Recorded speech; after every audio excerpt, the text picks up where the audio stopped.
नमस्कार दोस्तों। हम जैन धर्म पढ़ रहे थे और जैन धर्म में हमने महावीर स्वामी का जीवन परिचय देख लिया था। उसके बाद में हमने उनकी ज्ञान प्राप्ति तक का जो सफ़र था वो पूरा समझ लिया था। और उसके बाद में हम आए थे कि ज्ञान प्राप्ति के बाद उन्होंने आगे के जीवन के जो 30 वर्ष थे वो उन्होंने घूम घूम कर ज्ञान प्रसार किया। और वही ज्ञान का जो प्रसार उन्होंने किया था वही एक प्रकार से उसके जैन धर्म के शिक्षाएं बनी, सिद्धांत बने, जैन धर्म का दर्शन बना। ये पॉइंट्स हमने क्लियर कर लिया था। ठीक है, तो एक हिसाब से देखें तो जैन धर्म पूरा हो गया है। लेकिन अब एक अहम चीज़ जो है वो छूट रही है, उसको आज हम डिस्कस करेंगे कि महावीर स्वामी के बाद जैन धर्म का क्या हुआ। ठीक है, जैन धर्म के विकास पर बात करेंगे और जैन धर्म के प्रचार प्रसार पे बात करेंगे। तो आज का जो हमारा पहला पॉइंट है वो है हमारे कि जैन धर्म का विकास कैसे हुआ, जैन धर्म का प्रचार प्रसार कैसे हुआ।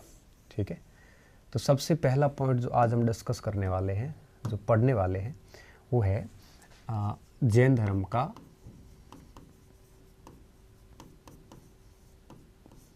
विकास। ठीक है, अब इस विकास में देखिए विद्यार्थियों, हम दो चीज़ें पढ़ेंगे।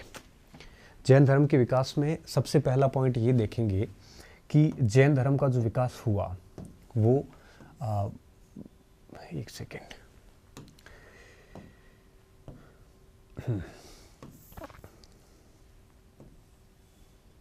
अब पहला पॉइंट इसमें ये देखेंगे कि महावीर स्वामी के समय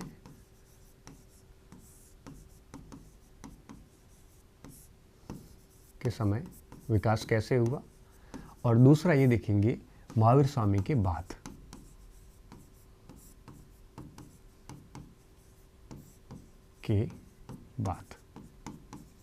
ठीक है, और जब महावीर स्वामी के बाद की बात करेंगे हम तो उस समय क्या क्या पॉइंट्स निकल कर सामने आएंगे ये देखेंगे। और इसके बाद हम जैन साहित्य थोड़ा सा समझ लेंगे।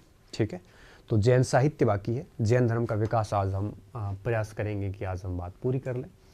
और उसके बाद जैन साहित्य के साथ ही जैन धर्म पूरा हो जाएगा, फिर हम बौद्ध धर्म पे आ जाएंगे। ठीक है, तो बात को हम शुरू कर रहे हैं महावीर स्वामी के साथ, किस तरह से जैन धर्म का विकास हुआ। काफ़ी इम्पोर्टेंट पॉइंट है ये, और हमारे परीक्षा के दृष्टिकोण से इसको हम है वो काफ़ी महत्वपूर्ण मानते हैं। ठीक है, यहाँ से कई बार प्रश्न परीक्षाओं में बने हैं और आगे भी बनते रहेंगे। तो मैं लिखूं उससे पहले मैं आपको पूरी कहानी समझा देता हूँ, फिर हम है वो आगे बढ़ेंगे। ठीक है, और मुझे पूरा विश्वास है कि आपको काफ़ी आनंद आ रहा होगा। आनंद आना भी चाहिए, क्योंकि हिस्ट्री है, हिस्ट्री में आनंद लेके काम करेंगे तभी काम सक्सेस होता है। तो देखिए हुआ क्या था। अब महावीर स्वामी अपने ज्ञान के प्रसार के लिए जगह जगह घूमते थे, वर्षावास भी करते थे वगैरह वगैरह। तो देखिए होता क्या है ना, जब अपन घूमते हैं तो निश्चित रूप से अपने को कुछ लोगों का साथ चाहिए होता है, ताकि एक प्रकार से अपनी भी हेल्प हो जाए और एक हर जगह स्थितियों को भी मैनेज कर सकें, आज व्यवस्था हो जाए कहने का मतलब। तो एक बार जब महावीर स्वामी पावा गए, ठीक है, मल्लों की राजधानी पावा, जब पावा गए तो पावा में उन्होंने घोषणा की कि मैं एक संघ बनाऊंगा और उस संघ के जरिए हम आगे धर्म का प्रचार प्रसार करेंगे, हमारे विचारों का प्रचार प्रसार करेंगे। तो जैन धर्म के विकास की अगर अपन बात करें, महावीर स्वामी के साथ बात करें, तो महावीर स्वामी ने अपने जीवन काल में ही उन्होंने एक संघ बनाने का निर्णय लिया और उन्होंने कहा कि संघ के माध्यम से हम जैन धर्म का आगे प्रसार करेंगे। अब ठीक ठाक तरीके से पावा के अंदर उन्होंने संघ गठित किया। पावा के अंदर हुआ कुछ यूं था कि उस समय पावा के अंदर जब संघ बनाया तो इस संघ के अंदर इन्होंने कुछ शर्तें डाली कि कौन भाग ले सकता है, कौन संघ में नहीं आ सकता। तब इन्होंने कहा कि भाई संघ में भाग लेने के लिए कोई ऐसी बाध्यता नहीं रहेगी, पुरुष भी आ सकते हैं, स्त्रियां भी रह सकती है। ठीक है, कोई भी जाति वर्ग धर्म का व्यक्ति रह सकता है संघ के अंदर, लेकिन कुछ लोग नहीं भी होंगे। जैसे उन्होंने कहा कि जो अपराध वगैरह किए हैं ऐसे लोगों को हम संघ में शामिल नहीं करेंगे।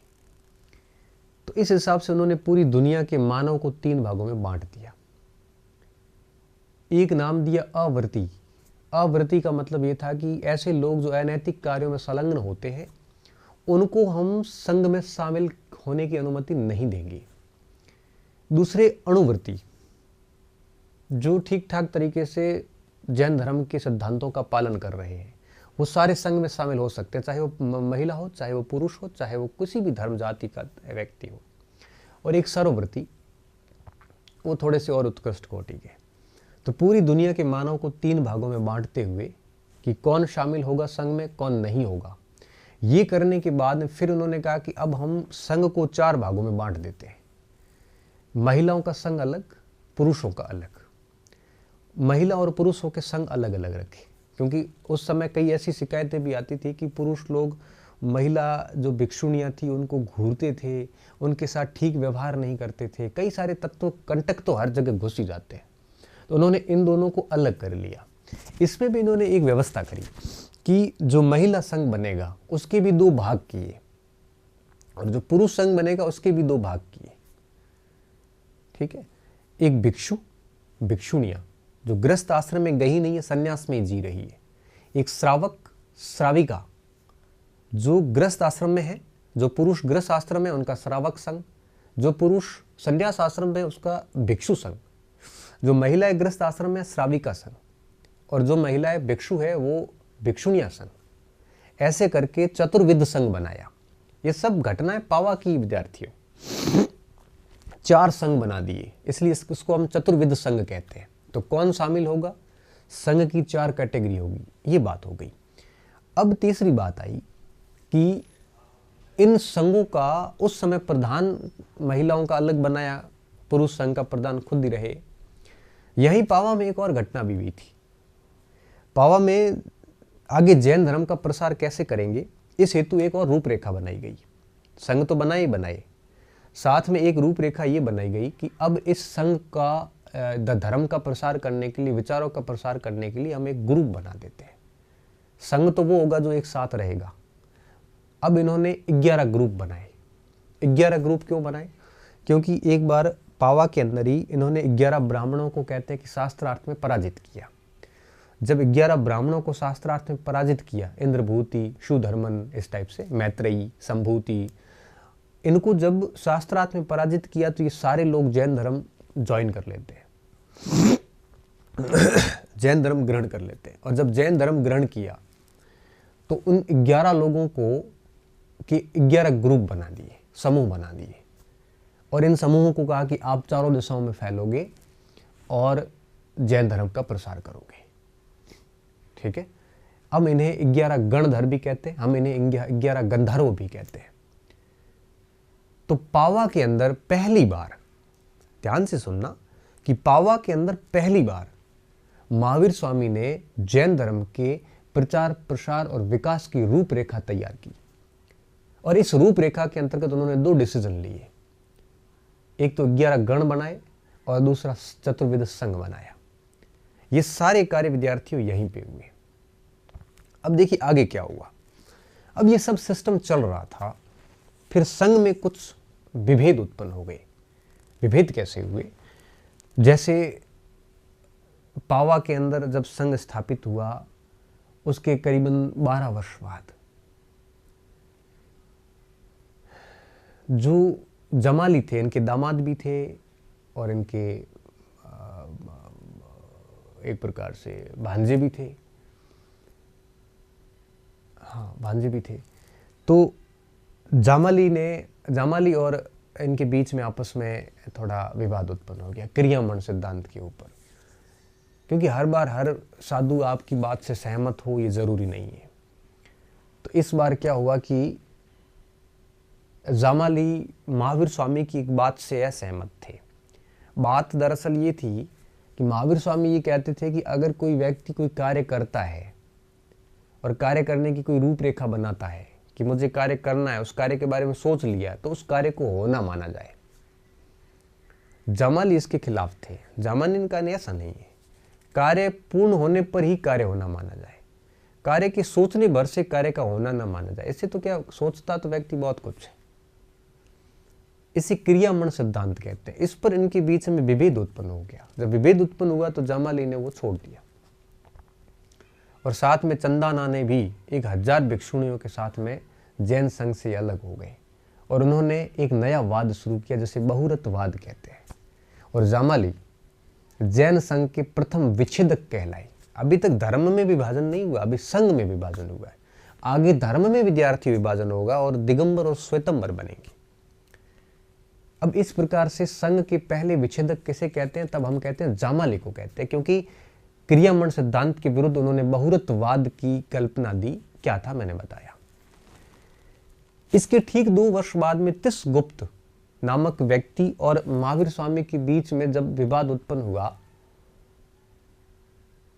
तो दूसरा विच्छेदन हुआ जैन संघ के अंदर। तो जैन संघ के अंदर महावीर स्वामी की जीते जी ही 2 विच्छेदन हो गए थे और उसके बाद में महावीर स्वामी का देहांत हो गया, निर्वाण, वो शरीर त्याग दिया।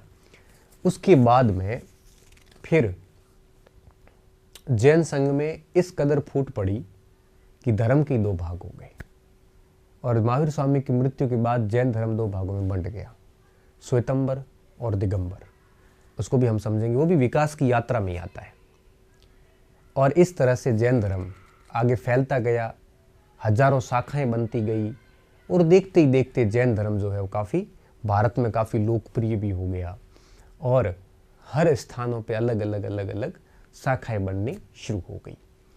दिगंबरों की अलग शाखाएं बनी, श्वेतंबर की अलग बनी, कई सारे फूट पड़ गई, कई सारे भेद उत्पन्न हुए, कई जगह पे जैन धर्म में बुराइयां भी उत्पन्न हुई, कई जगह उन्हीं सिद्धांतों को अपनाया गया जिनके विरुद्ध जैन धर्म शुरू हुआ था।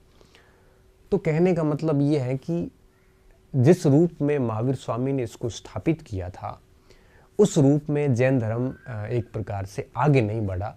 उसमें कई प्रकार के ऐसे चेंजेस आए थे जो जैन धर्म की मान्यताओं के अनुरूप नहीं थे। तो अब हम इस प्रचार प्रसार की बात करेंगे। महावीर स्वामी के समय के दोनों विभाजन समझेंगे और महावीर स्वामी के बाद जो दिगंबर और श्वेतंबर बना वो समझेंगे। वो खत्म होते ही फिर हमें वो जैन संगीतियाँ और जैन साहित्य पे आ जाएंगे और उसके साथ ही हमारा जैन धर्म पूरा हो जाएगा। इतनी सी बात है बस, ठीक है। तो अब बात को मैं लिखूंगा, आप साथ साथ में समझते जाना और आनंद लेते जाना टॉपिक का, ठीक है। पावा में महावीर स्वामी ने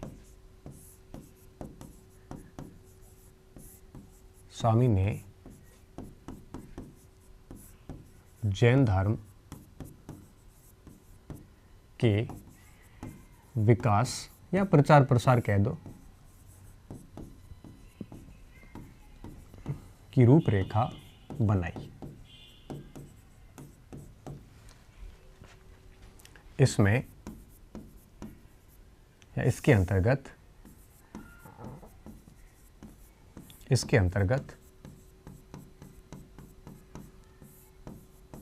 2 निर्णय लिए गए।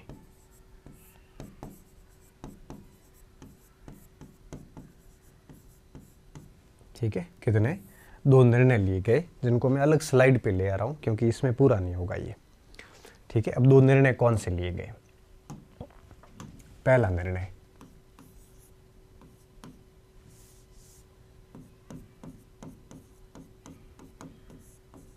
ग्यारह गणों की स्थापना। ठीक है, इसमें हम क्या समझने वाले हैं, देखिए।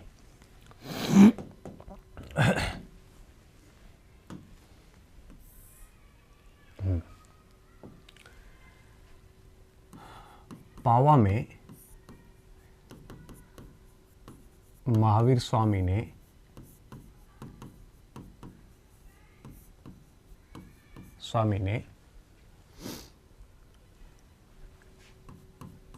ग्यारह ब्राह्मणों को पराजित कर, शास्त्रार्थ में पराजित कर 11 समूह बनाए। पराजित कर उन्हें जैन धर्म में दीक्षा दी।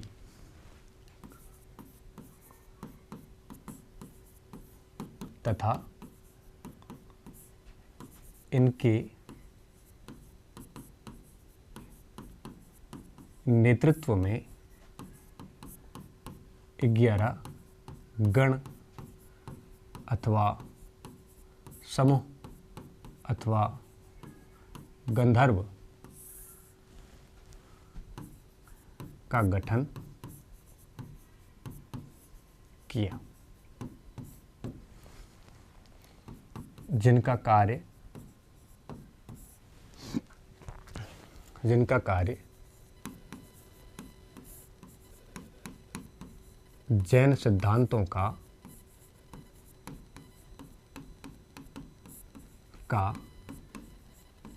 प्रचार करना था।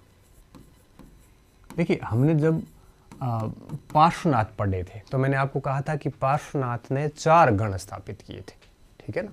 इन्होंने कितने किए? 11 गण स्थापित किए, और उन्हीं 11 गणों के जो मुखिया था, वो 11 गण जो थे पावा में हुए और 11 ब्राह्मणों को पराजित किया और उन्होंने जैन धर्म में दीक्षा दी। इनके नेतृत्व में, देखो, ब्राह्मणों के नेतृत्व में 11 गणों का गठन किया था। ये गणधर भी कहते हैं हम उसको। और जिनका गठन किया, इनका कार्य क्या था? जैन सिद्धांतों का प्रचार प्रसार करना, ठीक है। इन 11 इस प्रकार थे, नाम लिख लेता हूं मैं। ये 11 इस प्रकार थे, ठीक है। इंद्रभूति ये प्रथम गणधर थे।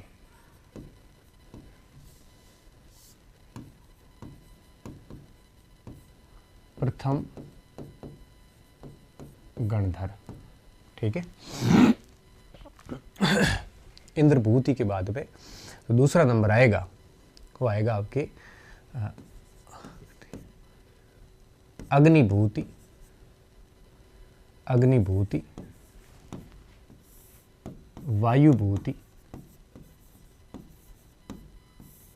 आर्यभक्त, सुधर्मन,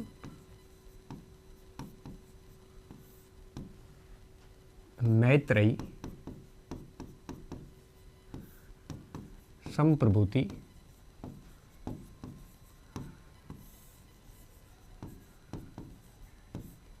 कितने हो गए? 1 2 3 4 5 6 7 संभूति।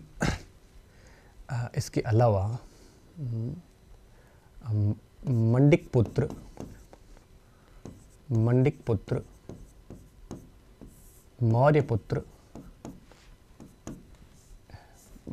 पुत्र, अकंपित,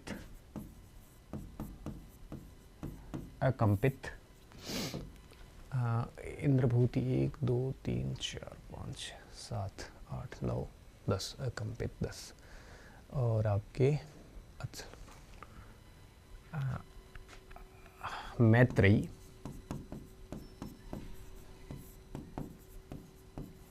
अचल भ्रात्य, एक और था, संभूति विजय नहीं था,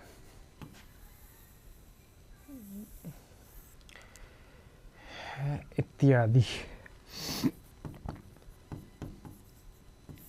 ठीक है। एक और कौन सा रह गया? 1 मिनट। हाँ, प्रभाव, सॉरी, कैसे अटक जाता ना ये स्पीकर भी। तो देखिए, ये सारे के सारे 12 थे। इसमें से आपको कौन कौन से याद रखने हैं? सुधर्मन अच्छे से याद रखना, इंद्रभूति अच्छे से याद रखना, और आपके बाकी ये अगर मैत्रेयी याद हो तो ठीक है, और ये हो तो ठीक है। बाकी ये 4 तो याद कर ही लेना, ठीक है। तो ये टोटल कितने थे? 11 गणधर थे। 1 सेकेंड। 11 गणधर थे, और ये इन गणधरों का जो मेन टारगेट था वो सिर्फ इतना था कि जैन धर्म के सिद्धांतों का प्रचार प्रसार करना था, ठीक है। तो ये इनका पहला डिसीजन था, जैन धर्म के प्रचार प्रसार के लिए इन्होंने ये कार्य किया था, ठीक है। अब ये कार्य तो हो गया। अब महावीर स्वामी की जब मृत्यु हुई, इसमें मैं लिख रहा हूं साथ में, महावीर स्वामी की मृत्यु के बाद या देहांत के बाद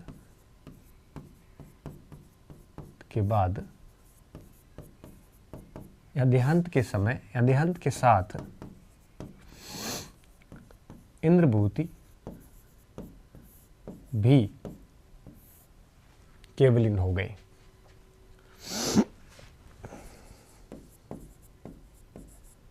केवलीन हो गए, ठीक है, इंद्रभूति केवलीन हो गए, ये केवलीन हो गए थे। और बाकी जो आपके यूं कहिए कि पीछे सिर्फ और सिर्फ एक ही बचे थे, क्योंकि कह ऐसा माना जाता है कि महावीर स्वामी की मृत्यु के समय दो जिंदा थे गणधर, एक इंद्रभूति और दूसरे सुधर्मन। तो इंद्रभूति तो उनके साथ ही चले गए, पीछे बचे सुधर्मन, इंद्रभूति भी केवलीन हो गए।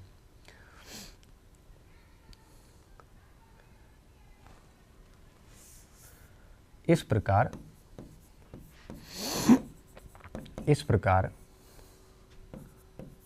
सुधर्मन एकमात्र गणधर थे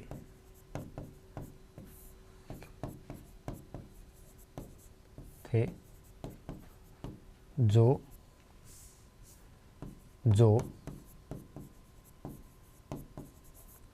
महावीर स्वामी के बाद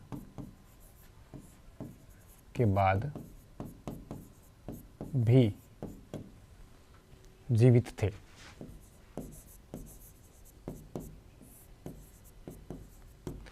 इस कारण स्वामी के बाद जैन संघ का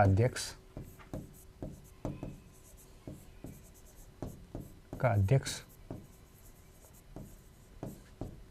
सुधर्मन बने।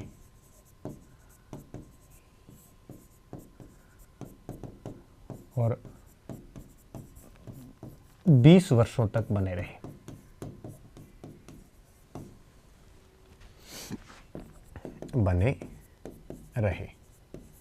ठीक है, ये पहला डिसीजन था इनका कि किस तरह से हमें है वो एक प्रकार से प्रसार करना है जैन धर्म का। तो जैन धर्म के प्रसार के लिए पावा का पहला डिसीजन था 11 गणों की स्थापना। ये महावीर स्वामी ने किया था, बहुत इंपॉर्टेंट है। कई बार आता है कि जैन संघ की स्थापना कहाँ की गई थी, या 11 गणधरों क्या थे क्या नहीं थे, इसके बारे में कई बार प्रश्न पूछते हैं। मैं चाहता हूँ कि आप इसको ठीक से सही करो। अब आते हैं इसका दूसरा डिसीजन क्या था इस समय। अब पावा के अंदर जो दूसरा डिसीजन लिया गया वो क्या लिया गया था, जैन संघ की स्थापना। जैन संघ की स्थापना, ठीक है। अब देखो एक चीज और भी मैं यहाँ पे क्लियर करना चाहूँगा कि कई सारे संघ ऐसे थे बाद में, भिक्षु संघ वगैरह, इनके अध्यक्ष गणधरों को ही बना दिया गया था। इनकी मृत्यु की बाद की मैं बात कर रहा हूँ, ठीक है। हालांकि सुधर्मन की बात मैंने वैसे कर ली। अब यहाँ पे हम लिखेंगे पहला पॉइंट, पावा में जैन धर्म को संगठित करने के उद्देश्य से महावीर स्वामी ने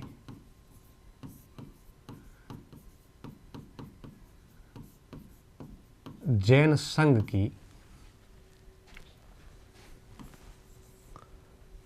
स्थापना की।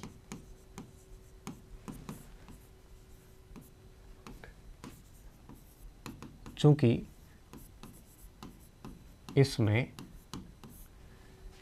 यह संघ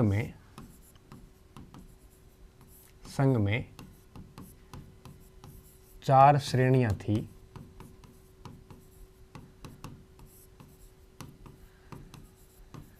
इस कारण से इसे चतुर्विध संघ, क्या कहते हैं इसे चतुर्विध संघ कहा जाता है।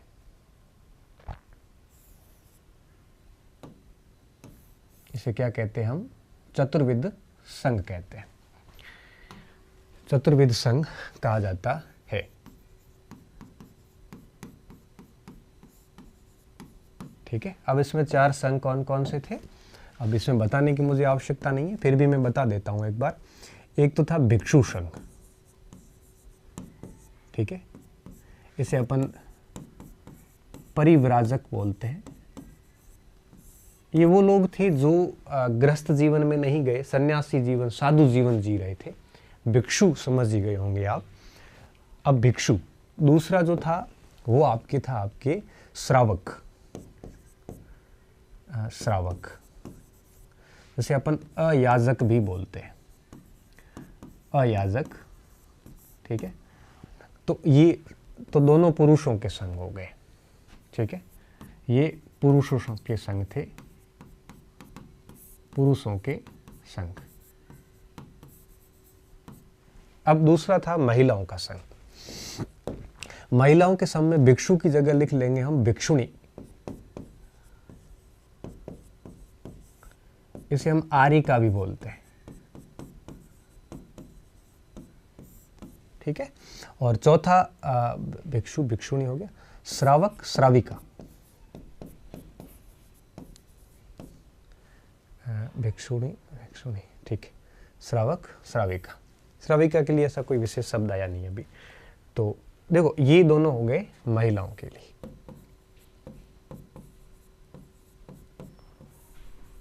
महिलाओं का संघ। चूंकि 4 थे ना, इसीलिए हम इसको चतुर्विध संघ कहते हैं। 2 पुरुषों के थे और 2 महिलाओं के थे, और इसी बेस पे हम इसको क्या कहते हैं? चतुर्विध संघ कहते हैं।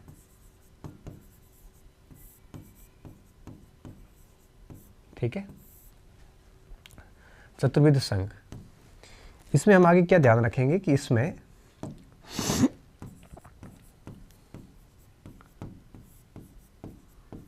सभी जातियों, वर्गों, लिंगों के मानव सदस्य बन सकते थे। ठीक है, कोई प्रतिबंध नहीं था, सभी सदस्य बन सकते थे। ऐसा कुछ भी नहीं था कि भाई आपको या इस दलित को नहीं रखेंगे या इसको नहीं रखेंगे, ऐसा कुछ भी नहीं था। एक नाम आता है हरिकेशीय, जो चंडाल था। हरिकेशीय चंडाल भी संघ का सदस्य था। मतलब आप समझ सकते हो कि उसको सबसे निम्न जाति मानी जाती थी, उसके सदस्य भी इसमें थे, संघ का सदस्य था। ठीक है, ये ध्यान रखना, 4 संघ थे, इसलिए इसको चतुर्विध संघ कहते हैं, और उसमें कोई भी शामिल हो सकता है।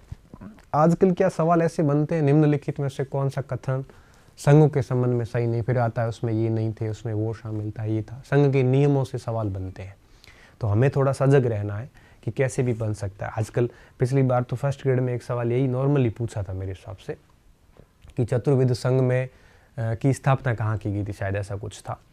लेकिन थोड़ा टफ पूछने की गुंजाइश बनती है, तो हमें तो हर कदम के लिए पेपर सेटर के माइंड सेट किसी भी स्तर पर जा सकता है, उसके लिए रेडी रहना चाहिए। अब एक चीज़ यहाँ पे और, ये तो 4 वर्ग हो गए और इसके कारण हम इसको है वो ये बोलते हैं। अब सबसे इम्पोर्टेंट बात ये कि कुछ लोग प्रतिबंधित भी थे संघ में, तो संघ में कौन सदस्य होगा, इस पर इन्होंने क्या किया, महावीर स्वामी ने जितने भी मानव है उसको 3 श्रेणियों में बांट दिया। ठीक है, आप इसको लिख लो, मैं ले रहा हूं वापस इसको। संघ में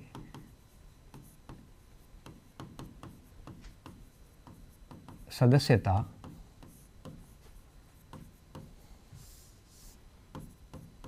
हेतु कुछ पाबंदियां भी थी। इसके आधार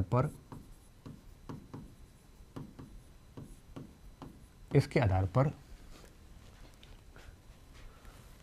संपूर्ण मानव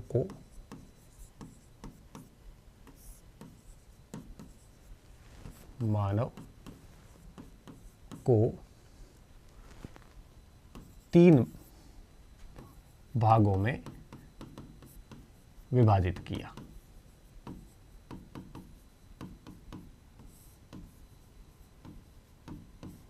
ठीक है, अब देखिए 3 भाग कौन से। अब देखिए सबसे पहला भाग, अब पहला भाग आप ऐसे समझिए कि आवृत्ति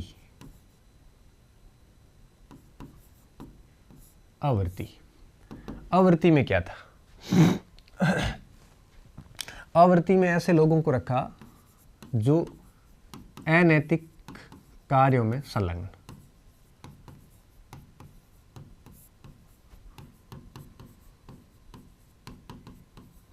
लोग। ये संघ के सदस्य नहीं हो सकते।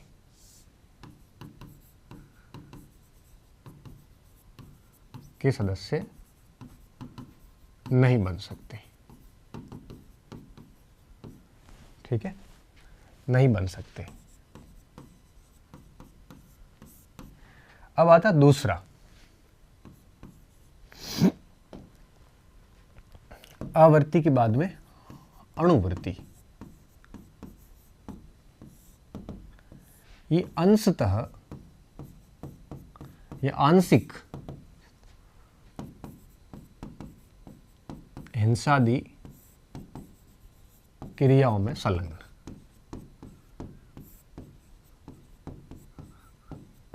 अब देखो गृहस्थ जीवन में होते थे सामान्यतः अणुवर्ती, तो गृहस्थ जीवन में क्या है, बिजनेस भी करना पड़ता है, खेती भी करनी पड़ती है, प्रशासन के काम भी करने पड़ते हैं, तो कहीं न कहीं मन वचन कर्म से हिंसा हो जाती है। तो ये ऐसे लोग थे जिन्होंने आंशिक रूप से हिंसा की है, चाहे मन से ना की हो लेकिन हुई है इनसे। तो हिंसा तो वैसे बहुत प्रकार है, हमने हिंसा में पढ़ा भी है। तो ऐसे लोग हैं, इनको शामिल किया जाएगा, इनको संघ में शामिल किया जाएगा, शामिल किया जाएगा।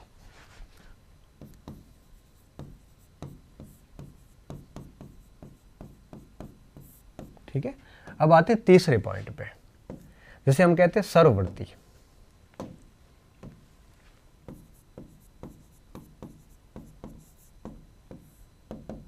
ठीक है, ये पूर्ण रूप से अनासक्त थे।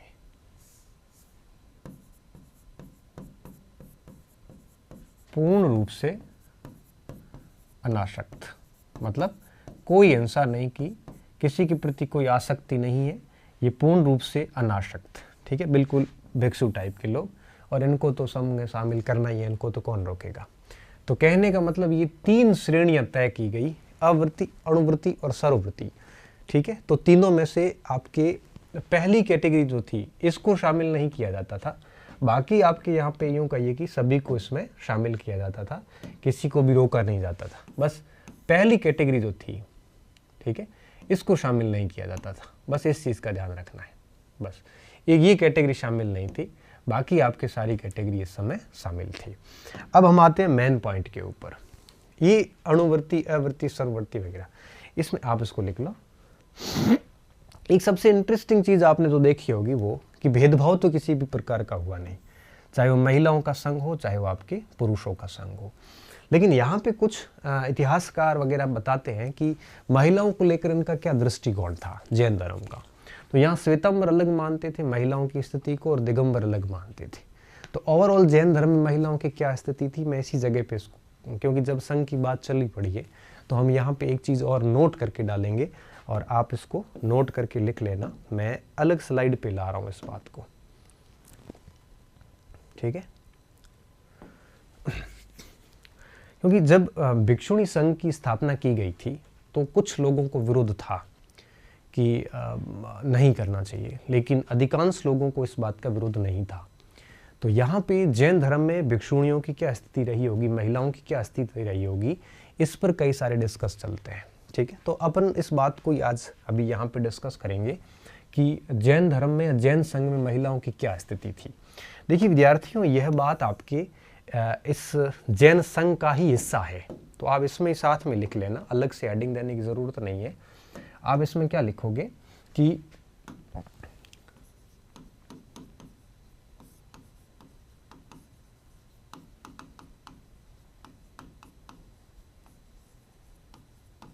जैन संघ में महिलाओं की स्थिति।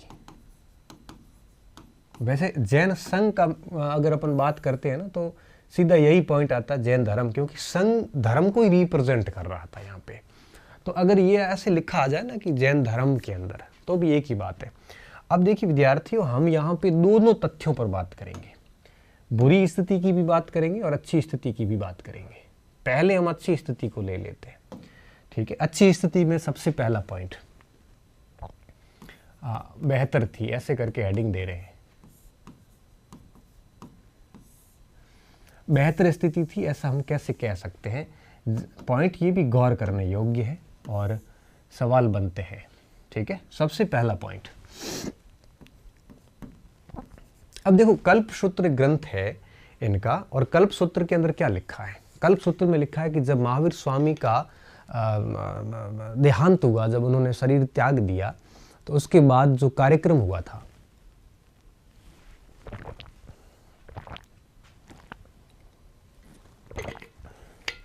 उस कार्यक्रम में जब फंक्शन हुआ, आयोजन हुआ, तो उस आयोजन में संघ के अंदर जो महिलाएं थी उनकी संख्या करीबन 2.5 गुना अधिक थी। कितनी? करीबन 2.5 गुना के अधिक संख्या मानी जाती है।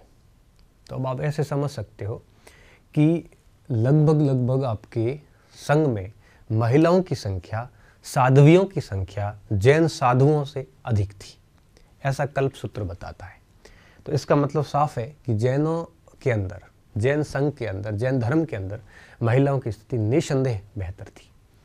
इसी किताब में आगे लिखा है कि कंदमाला नामक एक भिक्षुणी ने 36,000 महिलाओं का नेतृत्व किया था जैन संघ में। मतलब आप समझ सकते हो उस समय लगभग 36,000 के आसपास महिलाएं जो है वो जैन संघ में थी। तो उसके सामने पुरुषों की अगर बात करेंगे तो उससे 2.5 गुना कम, मतलब करीबन 14-15 हज़ार के आसपास होगी। ठीक है, इस चीज़ का हमारे को थोड़ा ध्यान रखना है। तो अब इस पॉइंट्स को मैं यहाँ पे नोट डाउन कर रहा हूँ।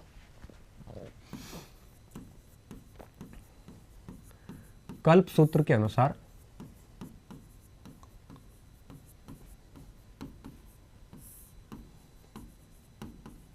महावीर स्वामी की मृत्यु के बाद हुए आयोजन में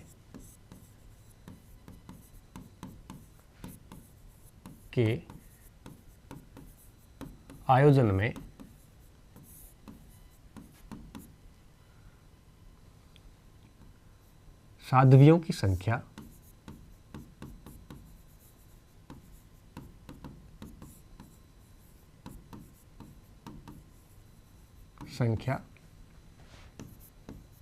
साधुओं की तुलना में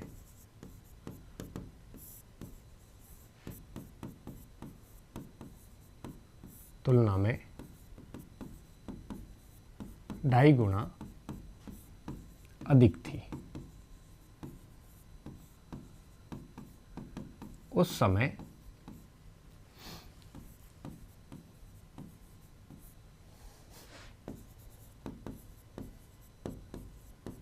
कंदमाला 36,000 भिक्षुणियों संघ का नेतृत्व कर रही थी। ठीक है, ये बहुत इंपॉर्टेंट पॉइंट है, पूछते भी है। तो महिला साध्वियों की जो संख्या थी ये इनसे अधिक थी, और महिला साध्वियों की संख्या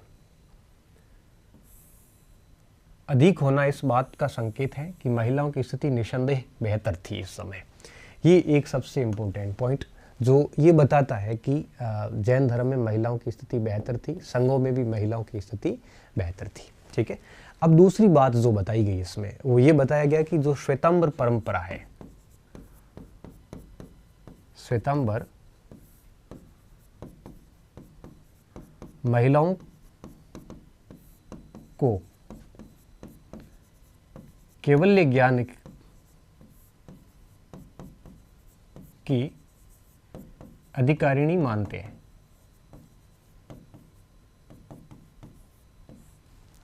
कारिणी मानते हैं। और 19 तीर्थंकर मलिनाथ को महिला ही माना है। तीर्थंकर मलिनाथ को महिला माना है। किसने? श्वेतांबर परंपरा ने। ध्यान रखना इस पॉइंट का। एक अंतिम पॉइंट और, इससे बड़ा प्रूफ क्या हो सकता है जब महावीर स्वामी खुद चंदाना के नेतृत्व में भिक्षुणी संघ बनाते पावा के अंदर। तो महावीर स्वामी खुद जब संघ बना रहे हैं भिक्षुणियों का, महिलाओं का, तो डेफिनेटली महिलाओं की स्थिति बेहतरी थी इस समय। ठीक है।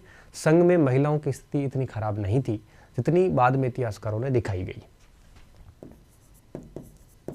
चंदाना के नेतृत्व में महावीर स्वामी द्वारा भिक्षुणी संघ बनाया गया। ये भी इस बात का संकेत है कि महिलाओं की स्थिति जैन संघों में बेहतर थी। इसमें कोई दो राय की बात नहीं है। अब हम आते दूसरा मत भी क्या कहते हैं। देखो, दूसरा मत जानना भी हमेशा ज़रूरी होता है कि दूसरा मत क्या कह रहा है।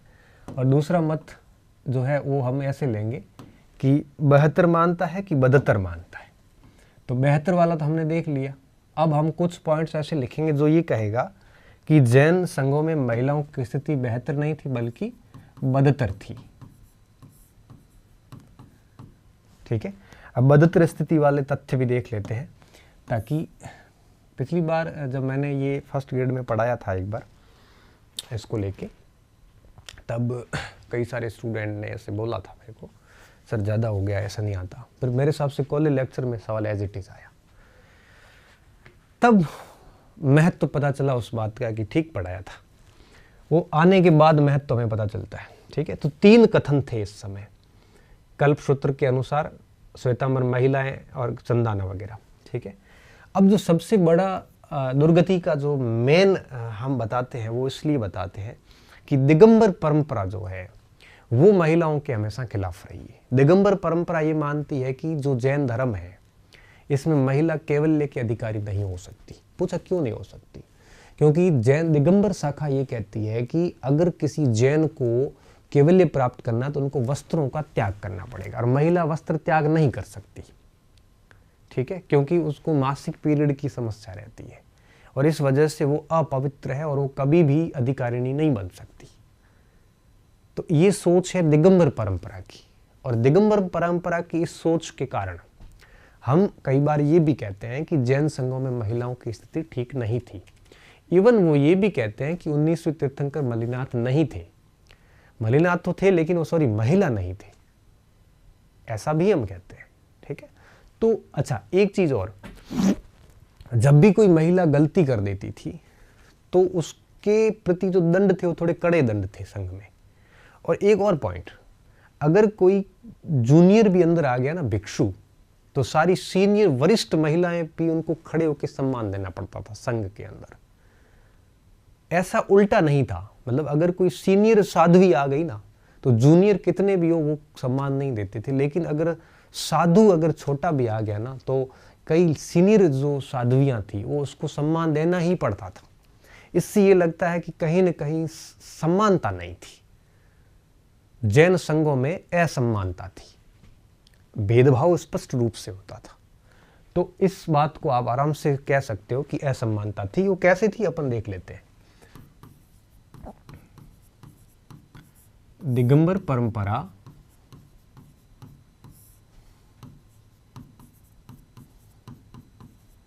महिलाओं को केवलिन का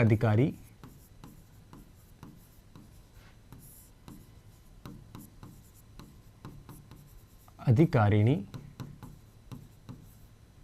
नहीं मानते।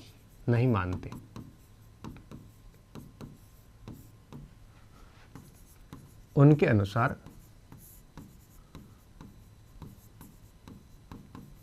मलिनाथ पुरुष थे।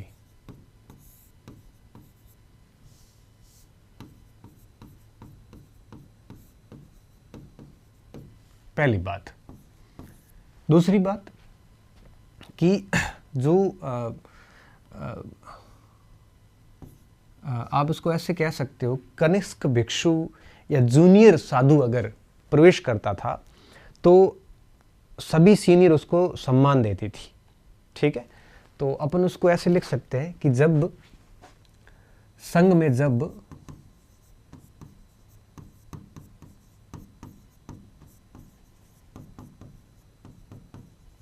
कनिष्ठ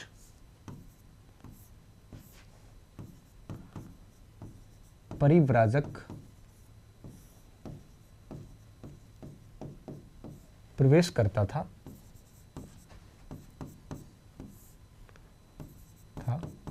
तब वरिष्ठ परिव्राजिका भी उनके सम्मान में खड़ी होती थी। सम्मान में खड़ी होती थी।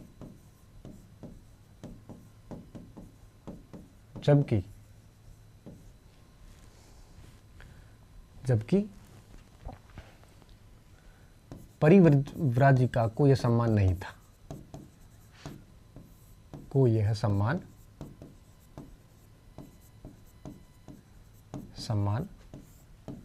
नहीं मिलता था।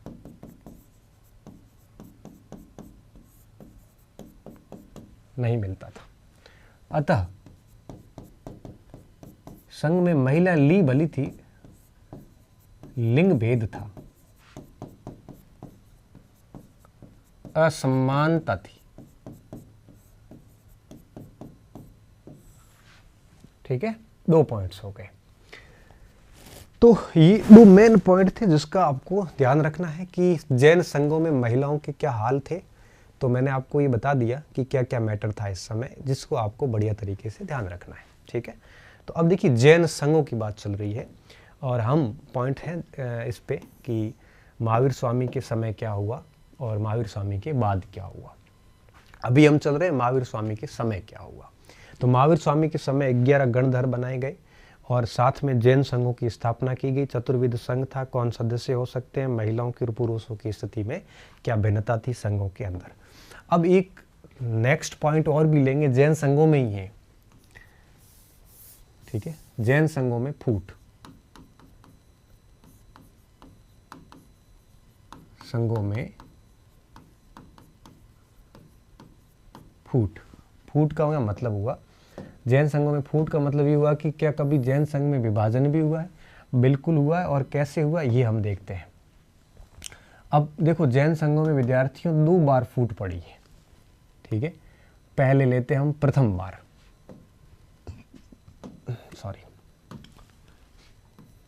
प्रथम विच्छेदक।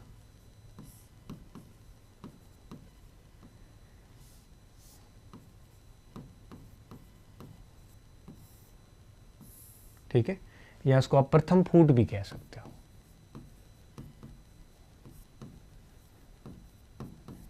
और उसके बाद हम दूसरी फूट लेंगे।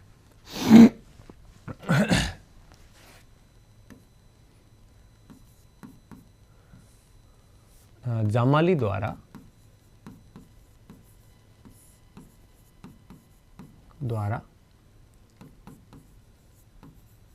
क्रियामाण सिद्धांत,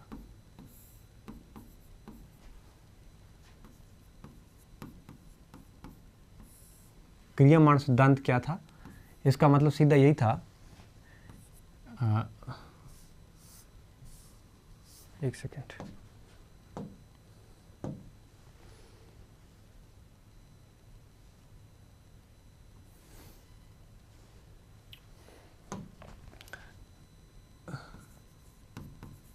स्वामी के अनुसार, महावीर स्वामी के अनुसार, स्वामी के अनुसार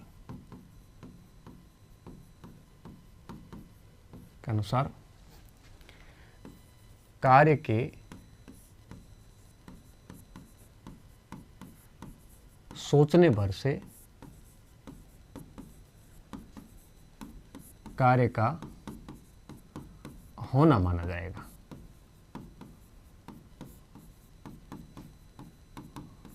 जाए पर विवाद उत्पन्न हुआ। जामाली के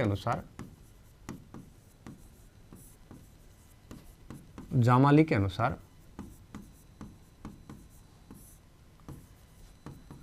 कार्य पूर्ण होने पर ही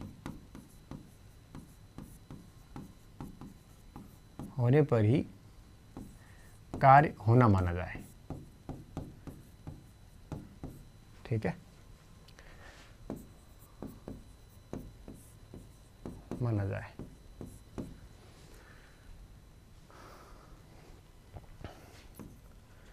इस विभेद के कारण देखिए ये महावीर स्वामी के जीवन काल में ही हो गया था। देखो अभी हम पढ़ भी वही रहे, महावीर स्वामी का जीवन काल के अंदर ही क्या हुआ था, जीवन काल के बाद क्या हुआ बाद में देखेंगे। पहले अपन यही समझ रहे इस विभेद के जो बातें हैं ये जीवन काल के अंदर की बातें हैं, ये उस समय की घटना है जब महावीर स्वामी जिंदा थे। इस विभेद के कारण संघ के 12वें वर्ष, 12वां वर्ष कौन सा था ये किसी को नहीं पता। हम ऐसा मानते हैं कि संघ कब स्थापित हुआ, एग्जैक्टली डेट नहीं पता, बट ये है कि इतना लिखा मिलता है कि संघ की स्थापना के 12वें वर्ष, तो एग्जैक्टली डेट कोई पूछता नहीं है। ठीक है, विभेद के कारण संघ के 12वें वर्ष जामाली जैन संघ से अलग हो गए तथा बहुरत्ववाद नामक नवीन विचारधारा दी।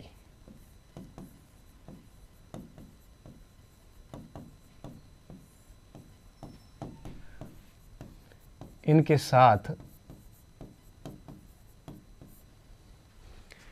साथ प्रियदर्शना अणोजाबी जैसे अपन कहते हैं, 1000 भिक्षुणियों के साथ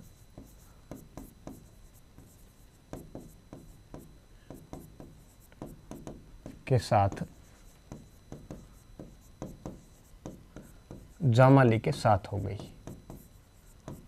वो तो आएगी इसके साथ, बात भली क्या हुई हो गई। इस प्रकार जामाली को प्रथम विच्छेदक कहा गया,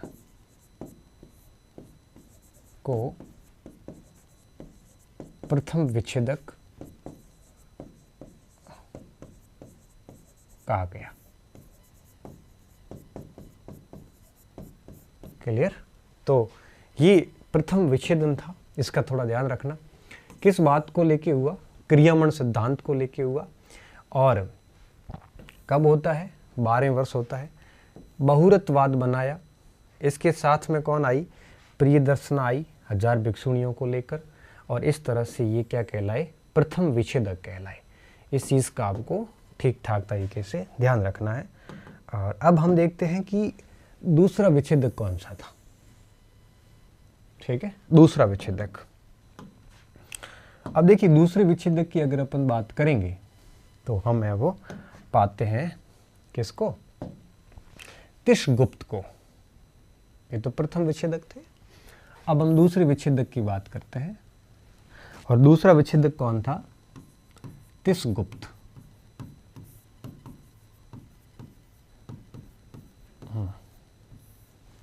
अब देखिए इसमें क्या था, इनका मुद्दा कोई आत्मा विषयक प्रश्नों को लेकर ही था, कोई विशेष कुछ नहीं था। ठीक है, इसके 2 वर्ष बाद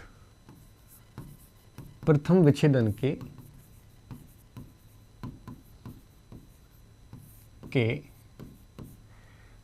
2 वर्ष बाद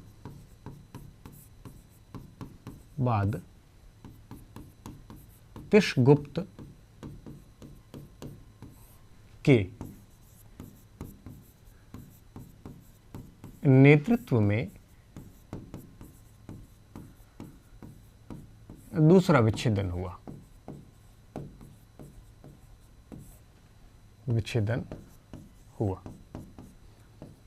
इस कारण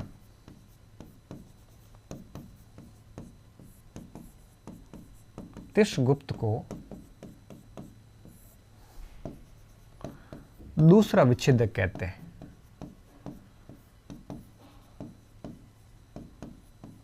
विच्छेदक कहते हैं। ठीक है, बहुत सामान्य चीजें थी। दूसरा विच्छेदक कौन था, तिष्ठगुप्त था, और इसका थोड़ा सा ध्यान रखना है, नथिंग एल्स, और कुछ इसमें ज़्यादा है नहीं। तो महावीर स्वामी के जीवन में रहते रहते ही ये एक प्रकार से 2 विच्छेदन हुए। तो इसको आप ऐसे लिख सकते हो, महावीर स्वामी के जीवन काल में ही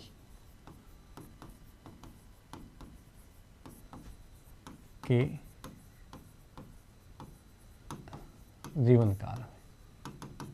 ठीक है, फिर ये प्रथम विच्छेद आ गया, ये श्रावस्ती में जाके फिर सेट भी हो गया, श्रावस्ती चला गया वगैरह वगैरह, कुछ ज़्यादा है नहीं इसमें। तो ये महावीर स्वामी के जीवन काल के भीतर की बातें थी, मतलब उनके जीवन काल, मतलब उनके जिंदा रहने तक की बातें थी। अब मैं बात करूँगा, आपको वापस उस पॉइंट पे ले जा रहा हूँ यहाँ पे, कि महावीर स्वामी के बाद क्या हुआ, ये हमारे लिए अब जानना ज़रूरी है। महावीर स्वामी के रहते हुए गणों की स्थापना हुई, संघों की स्थापना हुई, संघ में 2 फूट भी पड़ गई। अब महावीर स्वामी की मृत्यु के बाद क्या हुआ, उस पर हम बात करेंगे अभी।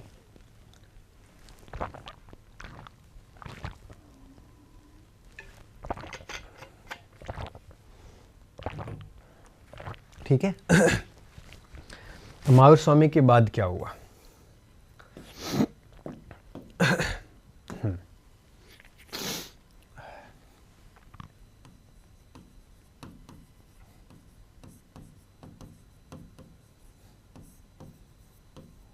के बाद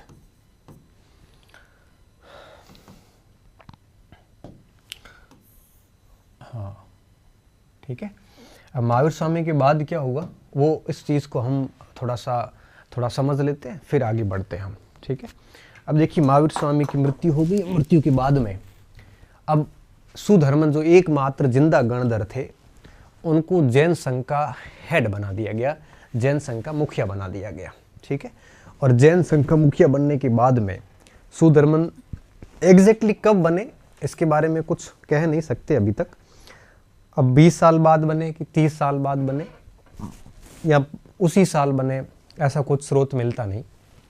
फिर भी है ये है कि वो उसके बाद वही बने थे। तो महावीर स्वामी के उत्तराधिकारी सुधर्मन हुए। कई बार ऐसे सवाल पूछते हैं कि एकमात्र जीवित गणधर कौन से थे महावीर स्वामी के बाद। यहाँ पूछते हैं कि जैन संघ के महावीर स्वामी के बाद अध्यक्ष कौन थे। इस टाइप से प्रश्न पूछे जाते हैं। तो करीबन विद्यार्थियों 20 वर्ष सुधर्मन जैन संघ के अध्यक्ष रहे। सुधर्मन की मृत्यु के बाद में जम्बू स्वामी जो थे उनको अध्यक्ष बनाया गया। वो लगभग 44 वर्ष माने जाते हैं। ठीक है, अब 44 वर्ष अध्यक्ष रहने के बाद में जम्बू का देहांत हो गया और अब लगभग नंद वंश का काल लगभग आ चुका था। देखो अभी बीच में टाइमिंग का फर्क पड़ेगा, ज़्यादा लोड मत लेना कि किसके काल में था, ये एग्जैक्टली टाइमिंग किसी को कुछ नहीं पता, बस हर ग्रंथ अलग अलग टाइमिंग बताता है। अब जम्बू की जब मृत्यु हुई तो उसके बाद में क्या हुआ कि इसके 2 अध्यक्ष बन गए पैरेलल। अब देखो फूट पड़ गई थी, एक संभूति विजय थे और दूसरे जो बने वो थे आपके भद्रबाहु। ठीक है, अब संभूति विजय और भद्रबाहु दोनों एक प्रकार से अध्यक्ष बन गए, और दोनों जब अध्यक्ष बनते हैं तो डेफिनेटली समस्या उत्पन्न हो जाती है, और ये मौर्य काल लगभग आ गया था।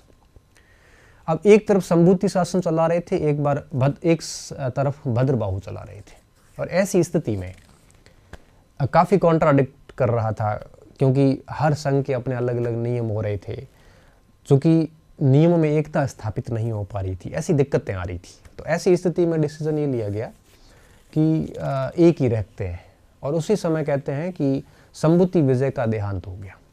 ठीक है, संभूति विजय थे तब तक तो ठीक चल रहा था, लेकिन संभूति विजय के देहांत के बाद उसका उत्तराधिकारी बना स्थूलभद्र। अब स्थूलभद्र और भद्रबाहु ये 2 अध्यक्ष हो गए। एक तरफ स्थूलभद्र था जो उसी परंपरा में चला आ रहा था, एक नए थे वो थे भद्रबाहु।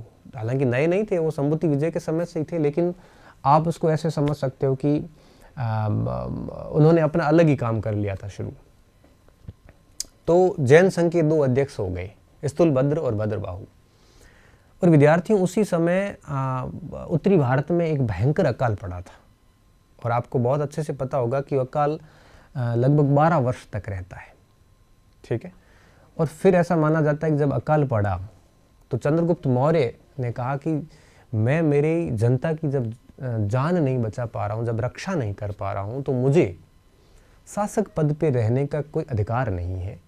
और ऐसा कहते हैं कि ऐसा कह के वो भद्रबाहु के साथ में कई हजार भिक्षुओं को लेके और ये सब दक्षिणी भारत चले गए, पद त्याग दिया, ऐसा कहते हैं। और फिर जब वो पद त्याग कर दक्षिण भारत चले गए तो दक्षिण भारत वहाँ पे श्रवण बेलगोला के अंदर रहे, और कहते हैं कि वहाँ पे ही संलेखना विधि के द्वारा इनका देहांत हो गया, चंद्रगुप्त मौर्य का, और भद्रबाहु की भी डेथ हो गई। ठीक है, वैसे इतिहास में भद्रबाहु भी 2 हुए हैं, लेकिन अभी अपने को एक ही ध्यान रखना है। अब इस प्रकार से वो दक्षिण के अलग बन गए। अब वो भद्रबाहु दक्षिण जाते, मामला सब दक्षिण में आ गया। उत्तर में स्थूलभद्र के नेतृत्व में आगे बढ़ रहे थे।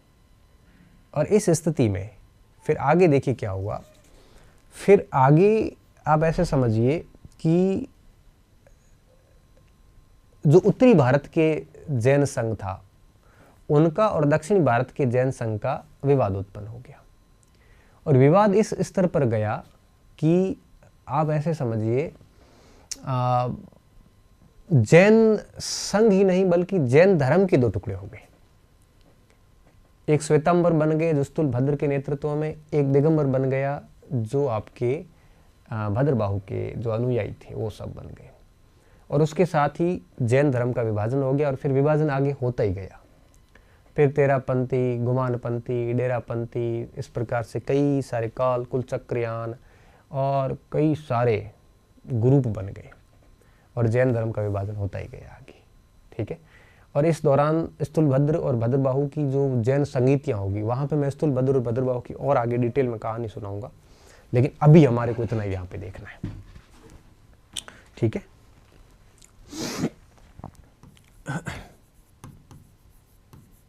महावीर स्वामी की मृत्यु के बाद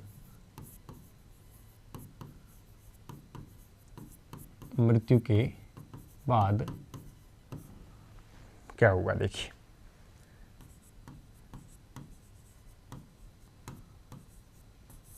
मृत्यु के बाद जैन संघ का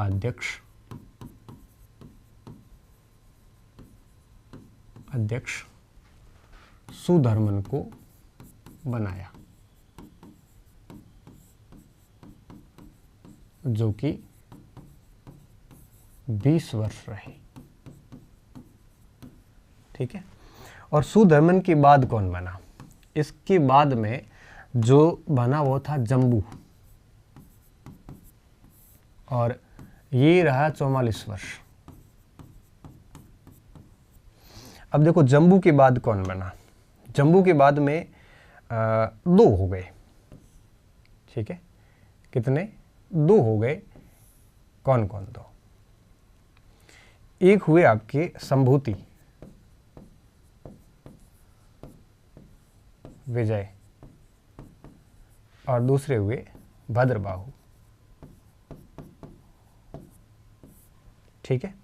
और फिर संभूति विजय का जो उत्तराधिकारी हुआ वो हुआ आपके स्थूलभद्र। स्थूलभद्र की कल मैं एक बड़ी दिलचस्प कहानी सुनाऊंगा आपको, ठीक है। अभी वो अपन सुनाएंगे तो श्वेतांबर दिगंबर पूरा नहीं हो पाएगा। और विद्यार्थियों, ये दोनों समकालिक थे एक दूसरे के, ठीक है, ये दोनों समकालिक रहे, ठीक। इस चीज का भी ध्यान रखना, कालिक रहे। और ये जो घटना चक्र है पूरा, ये है मौर्य काल का। और इससे पहले का सीधी सी बात है, शिशुनाग और स्पेशली नंदवंश, ये इस काल का है, ठीक है। और ये मौर्य काल की घटना है। तो महावीर स्वामी के बाद किस तरह से काम हुआ है, आप इसको ऐसे समझिए कि सबसे पहले कौन बना? सुधर्मन। उसके बाद में कौन बना? जम्बूद्वीप। उसके बाद में कौन बना? संभूति विजय। और इसी समय एक जने ने अपनी खड़ी खुद की खड़ी कर दी। कौन था? वो था आपके भद्रबाहु, ठीक है, खुद का ही मामला शुरू कर दिया। और संभूति विजय का उत्तराधिकारी कौन बना? स्थूलभद्र। तो देखिए, ये इस प्रकार से सारे के सारे क्या बन गए? ये इस प्रकार से अध्यक्ष बन गए। अब देखिए, फूट यहां से शुरू हो गई भद्रबाहु और संभूति विजय के बाद से। फूट के कारण कई थे, लेकिन फूट के कारण अगर मैं एक ही शब्द में कहूँ ना, हालांकि अपने को क्या श्वेतांबर और दिगंबर जब अंतर करेंगे तब आपको फूट समझ में आएगी कि मेन कारण क्या था। लेकिन आप ऐसे समझिए कि जो भद्रबाहु का ग्रुप था, ये चाहता था कि महावीर स्वामी के सिद्धांतों में कोई परिवर्तन नहीं किया जाए। जैसे पूर्ण रूप से नग्न रहना, तो ये मानते थे नग्न रहना है। ये कहते थे कि भाई आपको आपकी दिशा ही आपका वस्त्र है, जबकि ये कहते थे नहीं, वस्त्र पहनने चाहिए। जनरली ये पार्श्वनाथ को फॉलो कर रहे थे और ये महावीर स्वामी को फॉलो कर रहे थे। तो इसमें आप ऐसे विभाजन मत कर देना कि ये महावीर स्वामी ये दिगंबर थे, ऐसा कुछ भी नहीं था। महावीर स्वामी के समय विभाजन भी नहीं था। जब हम कई बार पढ़ाते हैं ना क्लासेस के अंदर, तो बच्चों को ऐसे इंटरेस्टिंगली पूछ लेते हैं, श्वेतांबर और दिगंबर का अंतर करने के बाद पूछते हैं कि बेटा ये महावीर स्वामी फिर किस में थे? तो कोई बोलता है अति उत्साही होकर दिगंबर, कोई कहता है श्वेतांबर, जबकि महावीर स्वामी के जीवन काल में ये विभाजन हुआ ही नहीं। तो वो न तो श्वेतांबर थे न दिगंबर थे। उनके विचार यहाँ पर भी मिलेंगे, यहाँ पर भी मिलेंगे। तो एक भी ऐसा पॉइंट नहीं है जहाँ उनके विचार नहीं मिलेंगे, तो हर जगह मिलेंगे, ठीक है ना। तो वो किसी में नहीं थे। तो महावीर स्वामी के बाद में ये स्थितियाँ हुई। अब मैं मेन पॉइंट पे आ रहा हूँ, आप इतना इसको कर लेना। फिर हम आगे देखते हैं कि किस तरह से उत्तरी भारत में अकाल पड़ा और ये सब दक्षिणी भारत चले गए। उत्तर भारत वालों ने अपने अलग बैठक बुला के और नए एक नियम कानून बना दी, और इन नियम कानूनों को भद्रबाहु के अनुयायियों ने स्वीकार नहीं किया, और इस तरह से दोनों के बीच में विभेदन हो गया। और विभेदन होने के साथ ही आपके ऐसे समझिए कि जैन धर्म 2 टुकड़ों में बंट गया, ठीक है। तो दोनों नियमों में टकराहट हो रही थी। इनकी अनुपस्थिति में इन्होंने नियम बनाए, तो इन्होंने इसको स्वीकार नहीं किया, ठीक है। अब आगे देखते क्या होगा। मैं इसको ऑफलाइन की आदत हो गई, मैं इसको अलग स्लाइड पे ले रहा हूँ, ठीक है। इतना तो आपने लिख ही लिया होगा।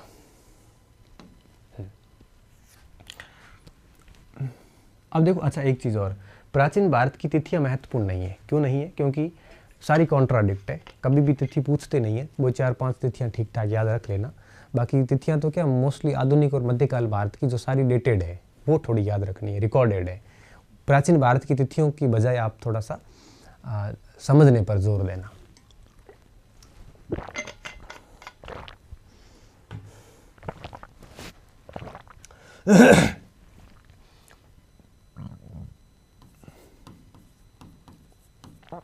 ये देखो, अब लगभग लिख रहा हूं मैं।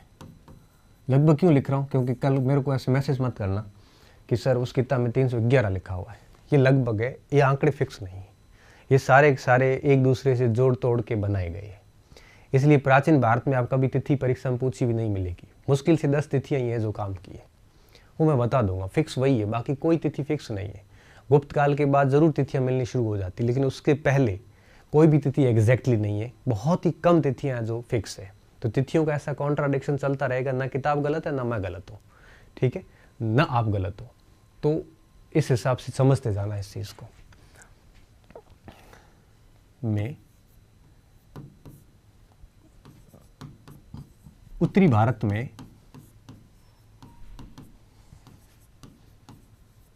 अकाल पड़ा तो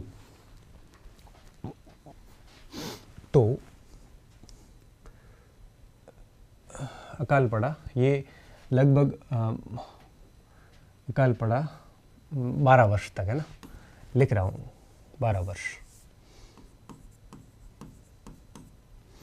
12 वर्ष, ठीक है। भद्रबाहु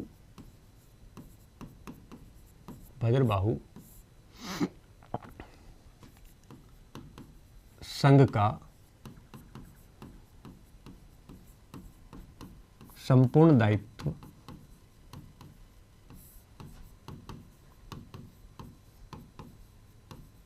स्तुलभद्र को सौंपकर लगभग 1000 भिक्षुओं के साथ।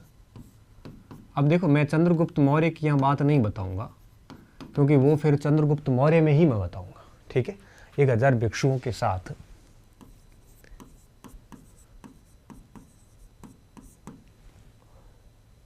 1000 नहीं थे, लगभग 12,000 थे, सॉरी 12,000 का आंकड़ा कल्पसूत्र बताता है।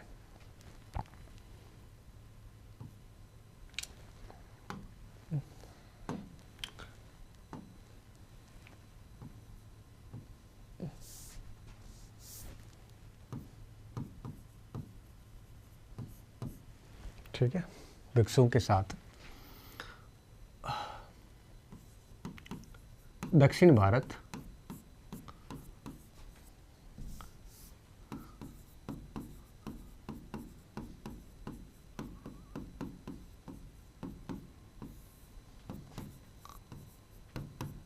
ठीक है, दक्षिण भारत प्रस्थान कर गए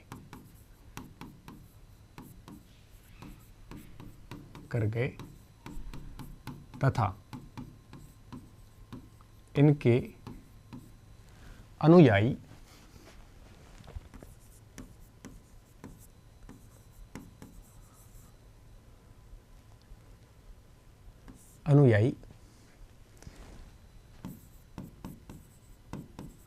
दक्षिणी जैन,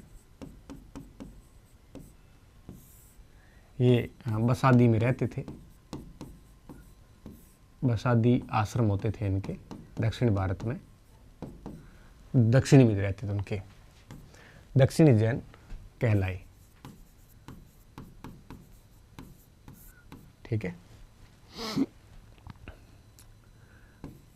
फिर आगे देखिए, इस समय उत्तरी भारत के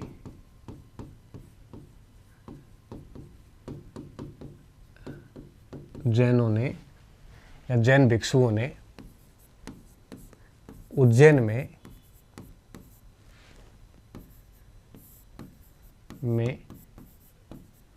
सभा बुलाई।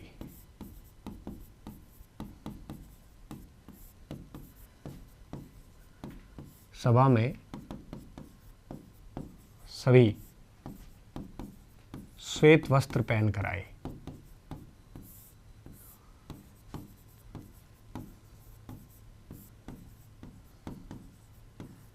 इसलिए श्वेतांबर कहलाए। इसलिए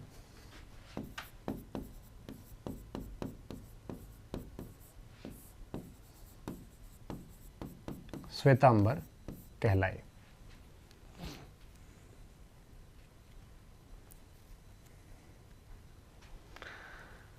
श्वेतांबर कहलाए।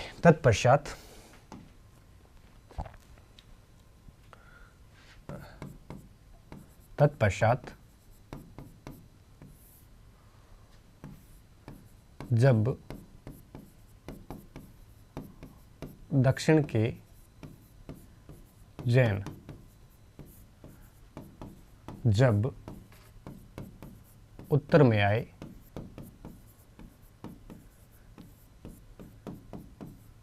तो पूर्ण नग्न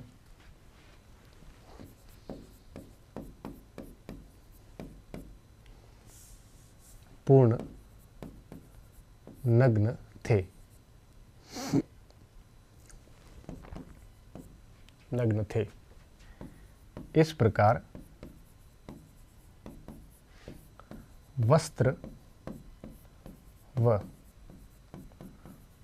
साहित्य पर क्या था, ये मैं आपको जैन संगीत में ज़्यादा बताऊंगा। वस्त्र व साहित्य पर दोनों के मध्य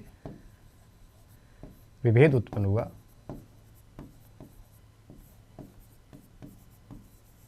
हुआ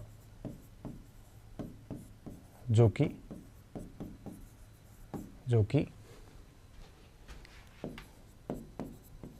जैन धर्म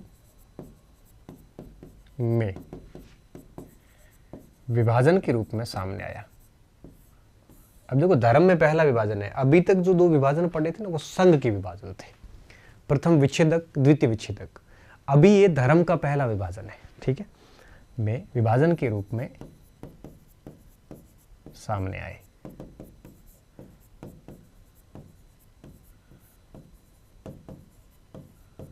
ठीक है, अब देखिए, अब इसको अपन लेते हैं एक अलग तालिका के रूप में कि जैन धर्म के जो दो विभाजन हुए, श्वेतांबर और दिगंबर, इनमें बेसिक डिफरेंसेस क्या है। ठीक है, कुछ पॉइंट्स में बात करेंगे। आप तालिका बना सकते हो और तालिका के रूप में भी लिख सकते हो इसको। ठीक है, तो देखिए, हम शुरुआत करते हैं जैन धर्म के विभाजन में। और मैं क्या करूँगा, अभी एक तरफ लिख रहा हूँ विद्यार्थियों श्वेतांबर, और दूसरी तरफ लिख रहा हूं दिगंबर। ठीक है, और बीच में दे रहा हूं एक लाइन, आप भी ऐसे दे सकते हो। ठीक है, और अब 2, 3, 4 स्लाइड बनती जाएगी और मैं अंतर लिखवाता जाऊंगा, समझाता जाऊंगा। ठीक है, अब ध्यान से ये बात समझनी है आपको कि इसमें स्लाइड चेंज होती जाएगी बस, लेकिन तालिका चेंज नहीं होगी। जो भी 5-7 बिंदु है सारे आएंगे यहाँ पे। ठीक है, अब हम एक एक बात को समझेंगे और उसके साथ साथ लिखते जाएंगे। पहला पॉइंट क्या था, पहले समझना फिर लिखना। आप अपनी भाषा में लिख सकते हो, ज़्यादा बढ़िया रहेगा। ठीक है, श्वेतांबर वे थे जो श्वेत वस्त्र अपनाते थे, और ये सारे स्थूलभद्र के अनुयायी थे, उत्तरी भारत से संबंधित थे। दिगंबर वे थे जो दिक् ही अंबर है, चारों दिशाएं ही हमारा वस्त्र है, मतलब पूर्ण नग्न रहते थे, और दक्षिण भारत के थे से संबंधित थे। और दक्षिण भारत का मतलब ये नहीं कि वो दक्षिण के थे, वो गए उत्तर से ही थे। दक्षिणी जैन और भद्रबाहु का एक प्रकार से सानिध्य था। स्थूलभद्र, भद्रबाहु, वस्त्र, बिना वस्त्र, पूर्ण नग्न। ठीक है, और एक सबसे खास बात, ये महावीर स्वामी की परंपरा को आगे बढ़ा रहे थे, पार्श्वनाथ की परंपरा को आगे बढ़ा रहे थे। सचेलकत्ववादी और चेलकत्ववादी, ये पहला अंतर था। ठीक है, मैं बहुत शॉर्ट में लिख रहा हूं, आप डिटेल से सारणी बना के लिखना। पहली बात, पार्श्वनाथ की विचारधारा के थे, श्वेत कपड़े पहनते थे। श्वेत कपड़े मतलब ये पूर्ण नग्नता पे विश्वास नहीं रखते थे। उत्तरी भारत से संबंधित थे और स्थूलभद्र के अनुयायी थे।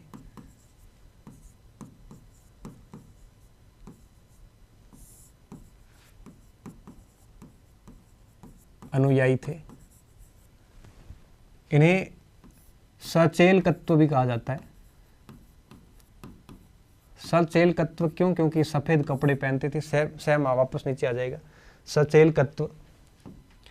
और जैन तीर्थंकर की जो मूर्तियां बनाते थे, ये कि मूर्तियां बिल्कुल ऐसे कहिए कि मूर्तियों को वस्त्र पहनाते थे,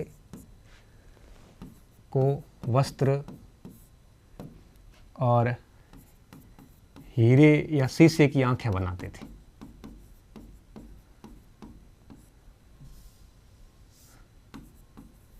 शीशे की आंखें बनाते थे।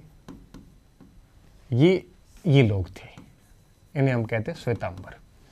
इनके सामने जो दिगंबर थे, इनकी खास बात क्या थी? मैं लिख नहीं रहा हूं, आपको ही लिखना है अब इसका अर्थ, ठीक है? कि ये भद्रबाहु की विचारधारा के, सॉरी, जीवंत स्वामी की विचारधारा की थी। जीवंत स्वामी कौन? महावीर स्वामी की। पहली बात, ये महावीर स्वामी की परंपरा के थे, ठीक है? पूर्ण नग्न रहते थे, अचेलकत्व,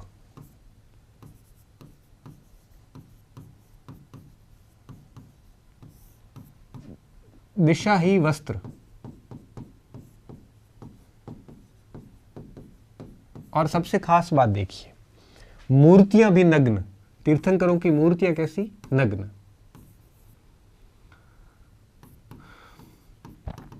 कि मूर्तियां भी नग्न होती थी, और जो आंखें थी वो झुकी हुई, उसमें कोई हीरा नहीं डाला जाता था, झुकी आंखें, ठीक है? ये पहला अंतर था दोनों के बीच का, ठीक है? समझ में सारी चीज आ गई होगी। भद्रबाहु के अनुयायी, ये भी लिख लो साथ में, फिर कहोगे सर हमें लिखवाया नहीं कि अनुयायी, कि मार सा यहाँ तो लिखवा दो या सुनाओ मत हमारे को। तो देखो, स्टूडेंट को सुनाने का टीचर को पूरा हक है, और ये हमेशा हक रहेगा, ताउम्र रहेगा। कई बार माँ बाप नहीं सुनाते, इतना शिक्षक सुनाते हैं, हम तो सुनाएंगे। सुनाने की हमारी परंपरा रही है, तभी आप पढ़ोगे, अदरवाइज पढ़ना तो आपका है ही नहीं, प्रोफेशन ही नहीं है, ठीक है? मजबूरी है, नौकरी लेनी पड़ रही है बस। दूसरा देखिए, ये क्या मानते थे? इनका मानना था कि महावीर स्वामी ने विवाह किया था,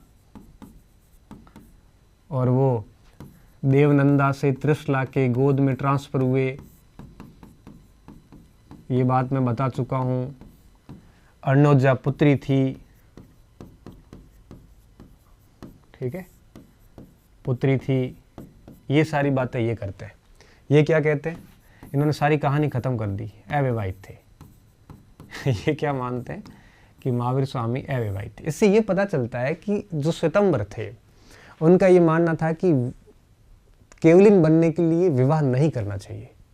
दिगंबर मानते थे, जबकि श्वेतांबर ये मानते थे कि विवाह केवलिन बनने में बाधा नहीं है। दिगंबर क्या मानते थे? विवाह बाधा मानते थे, विवाह को बाधा मानते थे। और श्वेतांबर विवाह को बाधा नहीं मानते थे, और उन्होंने ऐसे एग्जाम्पल दिए कि महावीर स्वामी ने भी विवाह किया था, वो भी तो केवलिन बने। इन्होंने कहा महावीर स्वामी ने विवाह किया ही नहीं था, तो ये अविवाहित को ठीक मानते केवलिन के लिए, और ये मानते कि विवाह करके भी हम केवलिन है वो बन सकते हैं। और इसके बाद देखिए तीसरा पॉइंट, ये महिलाओं को भी केवलिन का हकदार मानते हैं। और साथ में ये क्या कहते हैं कि जो 19वें तीर्थंकर थे, मल्लिनाथ महिला थे। मल्लिनाथ कौन थे? मल्लिनाथ महिला थे। जबकि ये क्या कहते हैं? ये बिल्कुल उलट चलते हैं। ये कहते हैं कि महिला केवलिन हासिल नहीं कर सकती, और मल्लिनाथ पुरुष थे।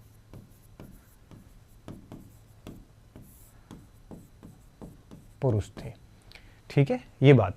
चौथा पॉइंट देखिए, चौथा पॉइंट क्या आएगा? ये श्वेतांबर जो थे, इन्होंने दिगंबर की अनुपस्थिति में साहित्य का संकलन किया था, ठीक है? और दिगंबर की परमिशन नहीं ली थी। और मैं आपको साहित्य में बहुत बढ़िया कहानी सुनाऊंगा भद्रबाहु की, वहां और अच्छे से समझ में आएगा। अभी इतना समझ लीजिए कि श्वेतांबर ने जो साहित्य संकलित किया था उसको इन्होंने स्वीकार नहीं किया, इन्होंने आगम साहित्य को स्वीकार किया। जैन धर्म का साहित्य क्या कहलाता है? आगम साहित्य। आगम साहित्य को स्वीकार किया।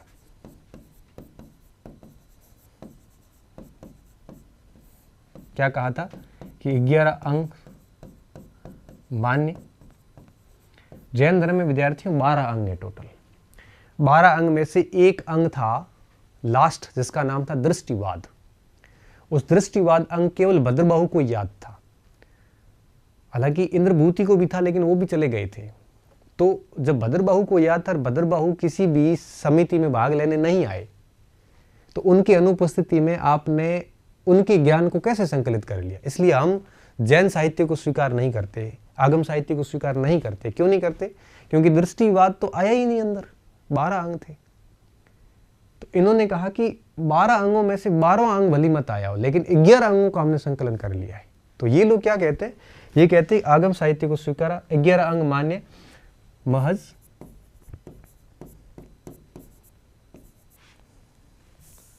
महज 12वां जो अंग है, अंग नष्ट, जिसमें 14 पूर्वे थे।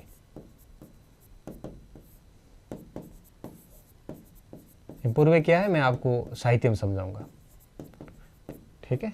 तो इन्होंने 11 अंगों को मान्यता दी, 12वां अंग नष्ट मान लिया। इन्होंने क्या किया? आगम साहित्य को अस्वीकार कर दिया। साहित्य अस्वीकार्य। क्यों?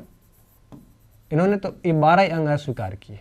क्यों किए? क्योंकि हमारी अनुपस्थिति में हुआ। तो 14 जो पूर्वे हैं, इन पर्वों में माना जाता है कि महावीर स्वामी के पहले जितने भी तीर्थंकर हुए, इन सभी का यूनिवर्सल ज्ञान समाहित था। अगर वो ही नहीं है तो फिर कैसा साहित्य जैन साहित्य? और चूंकि वो आगम साहित्य में आज भी शामिल नहीं है, क्योंकि वो सिर्फ भद्रबाहु को याद था, भद्रबाहु की मृत्यु पहले हो गई। तो ऐसी स्थिति में दिगंबर ने कहा कि हम जैन साहित्य को स्वीकार नहीं करते, तो इनका साहित्य अलग है। और इन्होंने 11 अंगों को स्वीकार करके उसको जैन साहित्य का एक प्रकार से दर्जा दे रखा है। इस चीज का हमारे को यहाँ पे ध्यान रखना है, ठीक है। अब मैं 5वें बिंदु पे आ रहा हूं, आप इसको लिख लो, ठीक है। मैं बीच में लकीर खींच रहा हूं और सीधे 5वां बिंदु लिख रहा हूं, ठीक है। 4 हो गए ना? हाँ, 4 हो गए। अब 5वां श्वेतांबर का हिंट के लिए मैं यहाँ श्वेतांबर लिख लेता हूँ, यहाँ दिगंबर लिख लेता हूँ, ठीक है। 5वां बिंदु। अब देखो, ये लोग क्या भोजन ग्रहण में विश्वास रखते थे।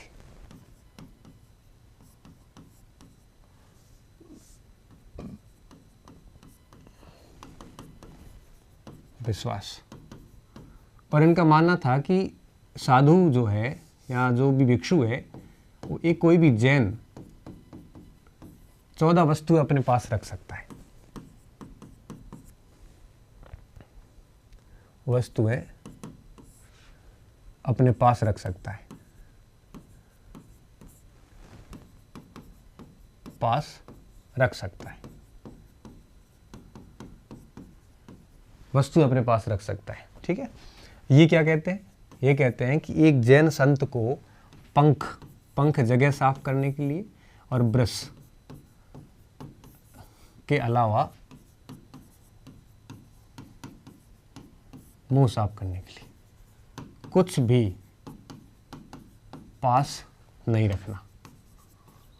और सबसे खास बात देखिए, आदर्श भिक्षु भोजन ग्रहण भी नहीं करेगा। भोजन ग्रहण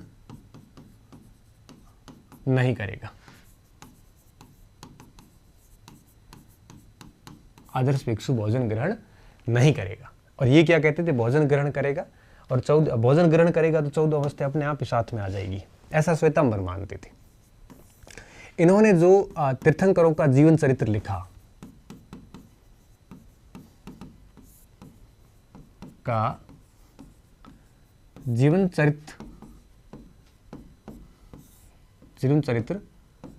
चरित्र नाम से लिखा।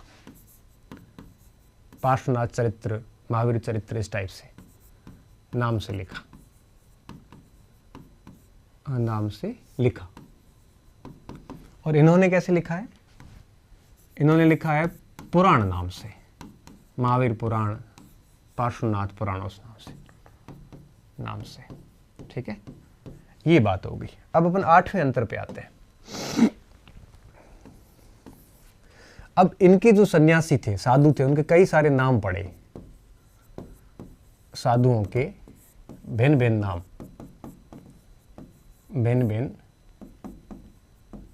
नाम क्या पड़े देखिए।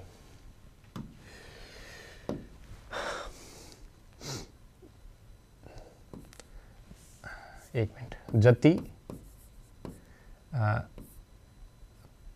श्री पूज्य, ये भी कहा जाता है इनको, जैसे हम मठवासी मुनि भी कहते हैं, मठवासी मुनि। ठीक है, इसके अलावा इनका एक नाम आता है आपके संवेगी, जो कि आपके संवेगी मतलब एक स्थान से दूसरे स्थान वनों में घूमने वाला, वनवासी मुनि। ठीक है, संवेगी, जति, श्री पूज्य और साधु आचार्य। साधु आचार्य, आचार्य।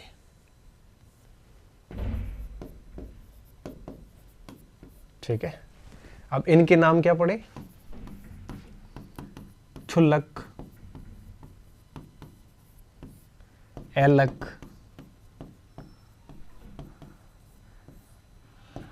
भट्टारक, निर्ग्रंथ, ये नाम थे इनके। भट्टारक का मतलब था जो चैत्य या यूं कहिए कि मंदिर में रहते थे। चैत्य बौद्ध धर्म में भी आएगा, मैं आगे समझाऊंगा, रहते थे। ठीक है, ये उनकी भिक्षुओं के कुछ श्रेणियों के नाम। कई बार आते निम्नलिखित में से कौन सा दिगंबर भिक्षु कहलाते, कौन से श्वेतांबर भिक्षु कहलाते।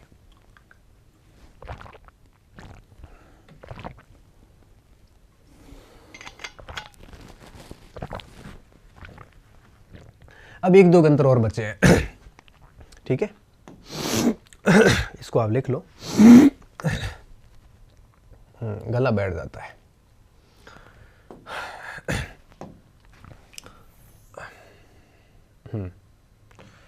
आठवां नंबर हो गया था ना, 8, 9वें नंबर पे आता हूं मैं। अब देखिए, इनके जो मेन केंद्र थे वो थे मथुरा, उज्जैन व गिरनार, गुजरात। प्रमुख केंद्र, प्रमुख केंद्र। और इनके कौन से थे? इनके थे पुंड्रवर्धन, ये था बंगाल के अंदर, मतलब पूर्वी केंद्र। और दूसरा था कर्नाटक के अंदर। ठीक है, ये इनके केंद्र बन गए। इसमें कोई ज़्यादा दिक्कत नहीं होगी आपको। अब आता हूं मैं 10वें और लास्ट अंतिम पॉइंट पे। उप संप्रदाय कौन से बने? इनके कई उप संप्रदाय बने, बाद में इनसे अलग हो के। ठीक है, जिसमें कुछ नाम अगर मैं लिखूं यहाँ पे तो जैसे पुजेरा। पुजेरा मतलब आपको पता चल गया होगा, जो मंदिरों वगैरह में विश्वास करने वाले। इसको एक ही डेरा डाल के बैठते हैं, इसलिए इसको अपन डेरापंथी भी बोलते हैं। पुजेरा भी बोल सकते हैं, क्योंकि ये पूजा में, मंदिरों में विश्वास रखते थे। और इनको हम मंदिरों में रहते थे तो मंदिरवासी या चैत्यवासी भी कहते हैं। ठीक है, ये लोग आपके यूँ कहिए कि किस पे विश्वास रखते थे? मंदिर प्रणाली पे, मंदिरों में उनका विश्वास था। इस चीज़ का थोड़ा ध्यान रखना। तो पुजेरा, डेरापंथी या चैत्यवासी जो भी कहो। एक होता है स्थानकवासी, स्थानकवासी। ठीक है, इसे विस्तोला भी कहते थे। और ये जो थे, ये आपके मूर्ति पूजा के खिलाफ थे। मूर्ति पूजा के खिलाफ थे। तो मूर्ति पूजा के खिलाफ थे तो निश्चित रूप से किसी मंदिर का सहारा नहीं लेते होंगे, ये बात भी पक्की है। ठीक है, इसे इन्हें ढूंढिया भी बोलते थे। तो ढूंढिया विस्तोला स्थानकवासी, पुजेरा डेरापंथी चैत्यवासी, और एक आता है कुर्चकयान, ये भी आपके इनका आ जाता। तो ये मेन जो 3 जो गुट जो उप संप्रदाय बने वो इनके बने। ठीक है, इनकी भी कई सारे उप संप्रदाय बने। ठीक है, इसमें आपके गुमानपंथी, नहीं सॉरी तोतापंथी, तेरापंथी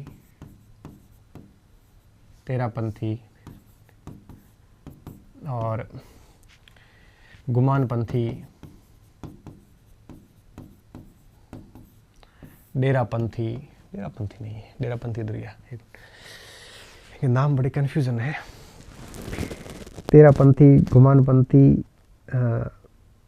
तोतापंथी हो गया ना।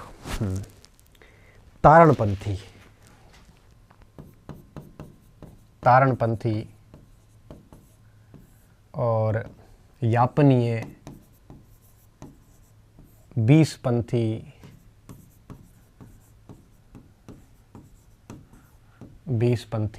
ठीक है, कितने हो गए? 6 हो गए, 6 मैंने डाल दिए। एक श्वेत पात और भी आ रहा है, कोई इतना इंपॉर्टेंट तो नहीं है।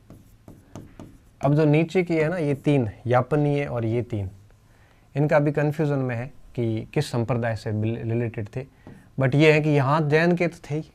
तो एक बार तो मुझे याद है पीटीटी में से सवाल आया था कि निम्नलिखित में से कौन सा जैन धर्म का एक उप संप्रदाय है? कुर्चकयान। पीटीईटी का एग्जाम सबसे निम्न लेवल का एग्जाम होता है, उसमें मैंने ये प्रश्न एक बार देखा है, तो थोड़ा सा इसका ध्यान रखना महत्वपूर्ण है। ठीक है, तो आप लिख लो, ये सारे के सारे हमने अंतर कर दिए हैं। और मेरे विद्यार्थियों, अब अगली जो लास्ट क्लास होगी जैन धर्म की, जिसमें हम जैन धर्म की संगीतियाँ और उसका साहित्य, ये कल की क्लास में हमें वो डिस्कस करेंगे। उसके साथ ही हमारा जैन पूरा हो जाएगा, फिर हम बौद्ध धर्म पे आएंगे। ठीक है, बहुत बहुत धन्यवाद विद्यार्थियों, अच्छे रहिए, मस्त रहिए और पढ़ते रहिए।